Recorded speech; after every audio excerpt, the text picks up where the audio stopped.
तपाईहरुलाई थाहा छ साँचो माया र फेक मायामा के फरक हुन्छ?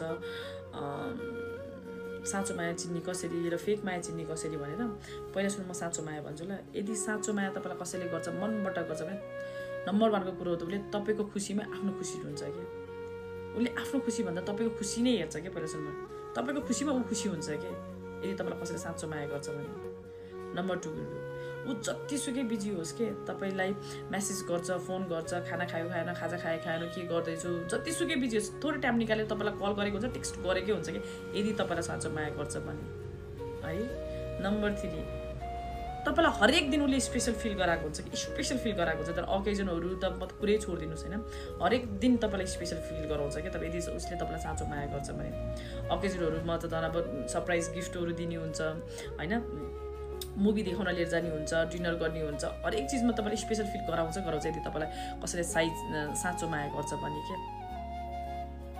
है। नम्बर 4 यदि तपाईलाई कसैले साँचो माया गर्छ भने उसले अब हरेकसँग लडेको हुन्छ कि झगडा गरेको हुन्छ के तपाईको लागि फाइट गरेकै हुन्छ के।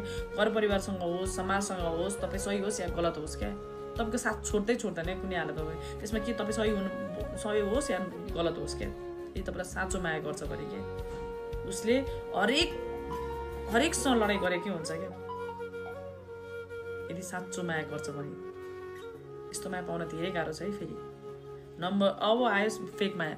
जसले तपाईलाई फेक माया गर्छ नि नम्बर 1 को कुरो त उसले त जुन चीज तपाईलाई मन पर्दैन त्यो चीज नै गरेको हुन्छ के हैन। त मैले यो चीज नगर्नु है, मलाई यो चीजले मन दुख्छ, अथवा मलाई यो चीजले मलाई गाह्रो भइराछ, अथवा यो चीजले मलाई नगर्नु भन्दा उसले त्यही चीज गरिरहेको हुन्छ के।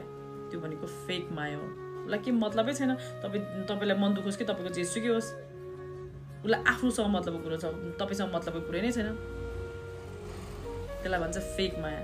नम्बर 2 यदि फेक माया कसैले तपाईले गर्छ भने छर्लङ्ग थाहा पाइन्छ। तपाईले उसलाई कल गरिरहनु भएको छ, मेसेज गरिरहनु भएको छ, उसले तपाईलाई रिप्लाई गरेको छैन, 2 घण्टा भयो, 3 घण्टा भयो, 4 घण्टा भयो, तर रिप्लाई गरिरहेको छैन। 5 घण्टापछि 6 घण्टापछि ओहो म त बिजी थिएँ नि भनेर ठ्याक्क एउटा मेसेज मात्र आइरहेको हुन्छ हैन। 6-7 घण्टापछि एउटा मेसेजको फेरि अर्को रिप्लाई आउँछ भनी त्यो माया 100% फेक हो क्या। बुझ्नुभयो के। र अर्को भनेको तपाईको फेक मायाको छ जस्तो तपाईको घर परिवारले तपाईलाई केही भनिरहनु भएको छ, तपाईको परिवारमा झगडा भइरहेको छ, समाजमा समाजले तपाईलाई केही भनिरहेको छैन, उसले पनि साथसाथमा उ त्यहाँ स्ट्यान्ड यस्तो बनेर हात बाँधेर बसेर एक शब्द केही नबोलिकन सुनेर बसिरहेको छ हैन। तपाईको साथ सपोर्ट लिएको छैन, तपाईको साथ तपाईलाई साथ दिदैन हैन। घर परिवारले पनि भन्नु भन्दाखेरि पनि के भन्दाखेरि उसले केही नबोलिकन चुपचाप लाएर बसिरहेको छ भने उसलाई केही फरक पर्दैन के। तपाईको मन दुखोस् अथवा तपाईको घर परिवारले उसलाई जेसुकै भनोस् केही फरक पर्दैन के।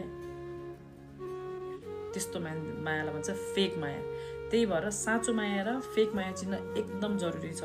अहिले साँचो माया पाउन धेरै गाह्रो छ, तर पाइहाल्यो भने त्यस्तो मायालाई छोड्दै नछोड्नु होला, किनकि एकदमै गाह्रो छ यस्तो साँचो माया पाउन। फेक माया त अहिले यस्तै पाइन्छ जो फेक हो है त। चिन्नु होला आफ्नो माया साँचो हो या फेक हो है त। जय नेपाल।